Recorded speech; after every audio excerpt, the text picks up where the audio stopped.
Once upon a time, there was a man named Hari who lived in a small village in India. In this village, everyone had to work hard to earn their daily food because there were no wealthy people around. Hari had a big family with his wife, Vidya, and many children.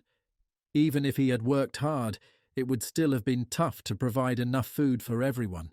The problem was that Hari and his wife were both very lazy. They didn't bother teaching their kids how to earn a living. Instead, they relied on the kindness of their neighbors and other villagers to help them out with food. Hari's children were sent out to beg or even steal, while he and Vidya did nothing at home. This was how they managed to get by, with others taking care of them. One day, Hari told his wife, Vidya, "Let's leave this small village and go to a big city where we can find some way to make a living. I'll pretend to be a wise person who can uncover secrets, and you can say you're an expert with kids, because we have so many of our own." Vidya thought it was a good idea, so they packed up their few belongings and set off. After a while, they arrived in a big town. Hari went to the main house and left his wife and children outside. He asked to meet the boss of the house and was taken to see him. This boss was a very wealthy merchant who owned a lot of land in the countryside. However, he might not have been very smart because he quickly believed Hari's made-up story. He said he would give them work and the children could go to a farm he owned in the countryside where they could be helpful. Hari was extremely happy with the news. He quickly went to tell his wife about it, and they were both welcomed into the big house. They were given a small room of their own. As for the children, they were taken to a farm, and they were very excited about the better life they would have compared to the tough one they had before. Soon after the arrival of the husband and wife at the merchant's house, a very important event took place, namely the marriage of the eldest daughter. Great were the preparations beforehand, in which Vidya took her full share, helping in the kitchen to make all manner of delicious dishes and living in great luxury herself, for there was no stint in the wealthy home. Even the humblest servants were well cared for. Vidya was happier than she had ever been before. Now that she had plenty to do and plenty of good food, she became, in fact, quite a different creature, and began to wish she had been a better mother to her children. When the wedding is over, she thought, I will go and see how they are getting on.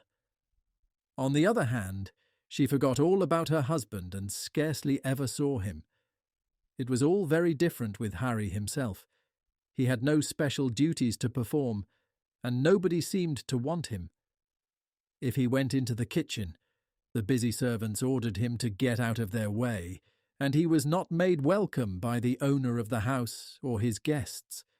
The merchant, too, forgot all about him, and he felt very lonely and miserable. He had been thinking to himself how much he would enjoy all the delicious food he would get after the wedding. And now he began to grumble.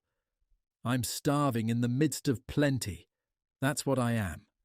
Something will have to be done to change this horrible state of things.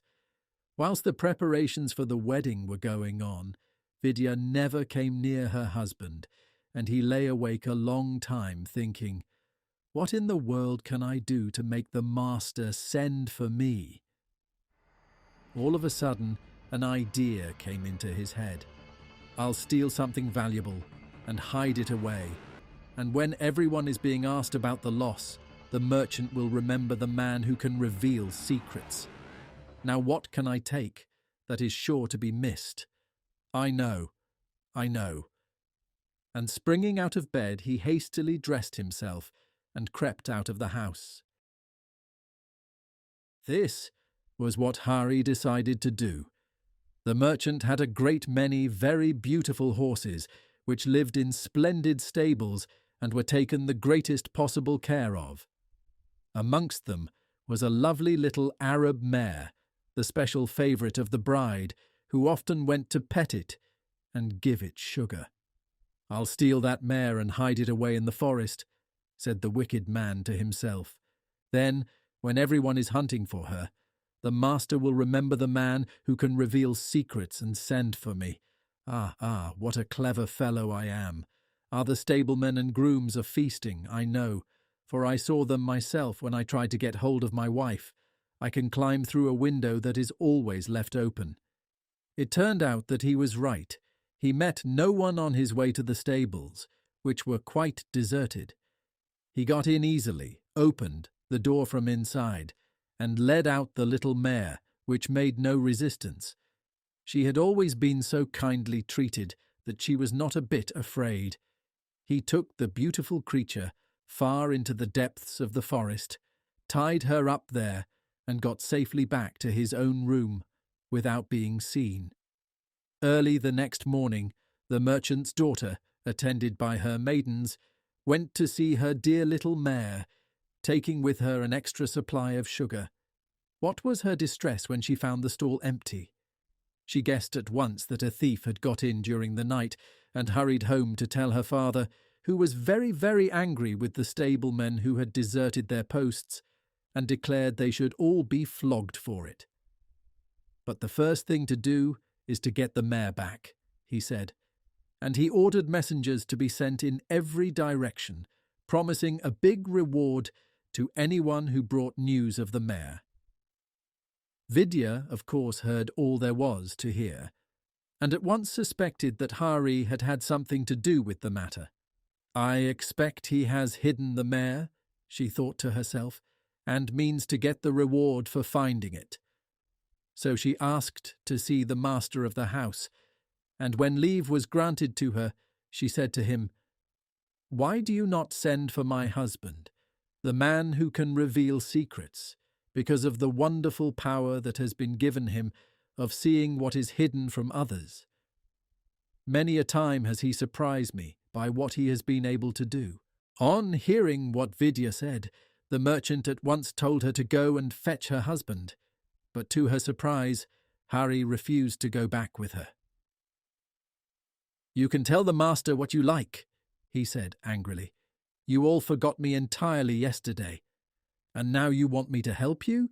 You suddenly remember my existence.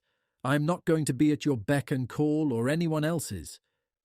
Vidya entreated him to listen to reason, but it was no good. She had to go back and tell the merchant that he would not come. Instead of being made angry by this, however, the master surprised her by saying, "Your husband is right. I have treated him badly. Go and tell him I apologize, and will reward him well, if only he will come and help me." Back again went Vidya, and this time she was more successful. But though Hari said he would go back with her, he was very sulky and would not answer any of her questions. She could not understand him, and wished she had not left him to himself for so long. He behaved very strangely too, when the master, who received him very kindly, asked him if he could tell him where the mare was. "I know," he said, "what a wise and clever man you are." "It didn't seem much like it yesterday," grumbled Hari. "Nobody took any notice of me then, but now you want something of me. You find out that I am wise and clever. I am just the same person that I was yesterday." I know," said the merchant, "and I apologize for my neglect. But when a man's daughter is going to be married, it's no wonder someone gets neglected."